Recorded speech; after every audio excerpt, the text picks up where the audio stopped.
Have you ever wondered if there are some stories from the ancestors of the Americas that can link or relate directly to what we learn about the gospel through the scriptures, through the Book of Mormon, through the Bible?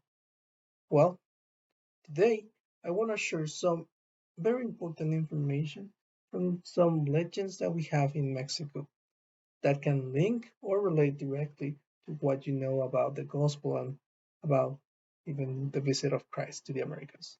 So, to start, how can an archaeological place can strengthen or testimony? That's a question that I want to go over while I share this information with you.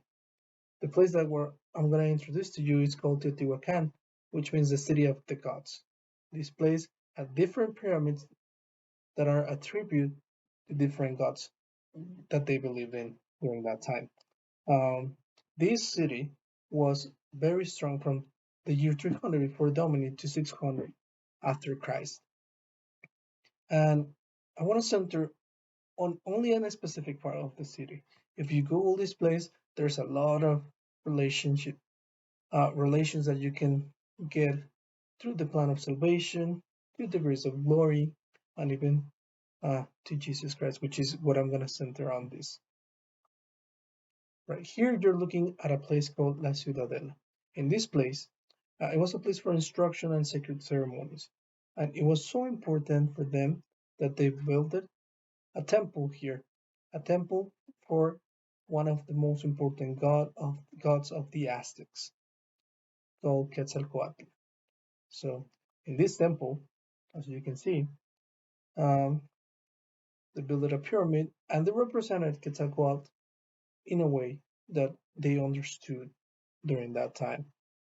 Quetzalcoatl is known as the feathered serpent, a serpent with feathers because the legend says that the serpent came from heaven and it was bringing salvation.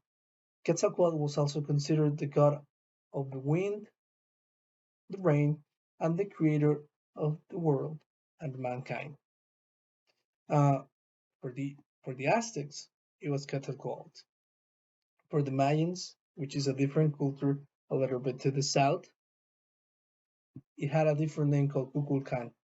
Um, in Guatemala, it was Cucumats, and for the other people around the Gulf of Mexico, it was called the Hecate. But it was the same God, the one that created the world. That's how they represented him during that time. So think about this. The God that created everything is represented by a serpent with feathers because the serpent came from heaven.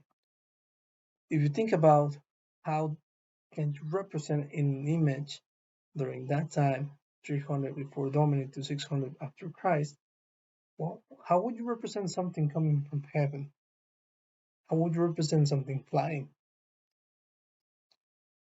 Of course, something that will came to your mind will be birds. They have feathers, they have wings, and they fly.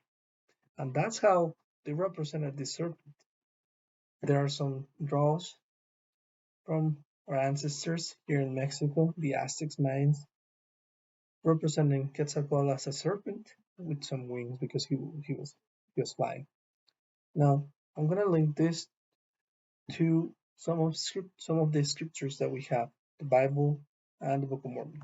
There's a story of Moses, you know, where some serpents were beating all of the people, and the way to receive salvation was to look at a stick in the shape of a serpent.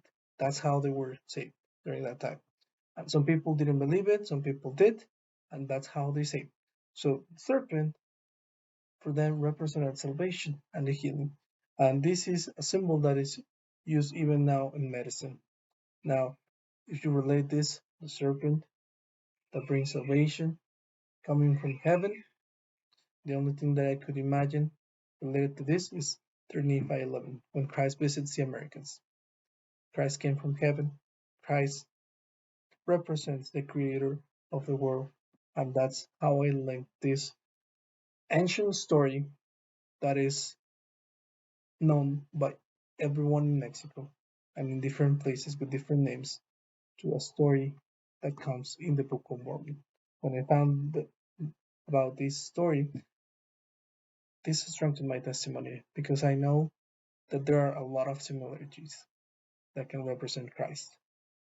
And the most important part of Quetzalcoatl is that when he departed, he promised that he was going to come again to visit his town.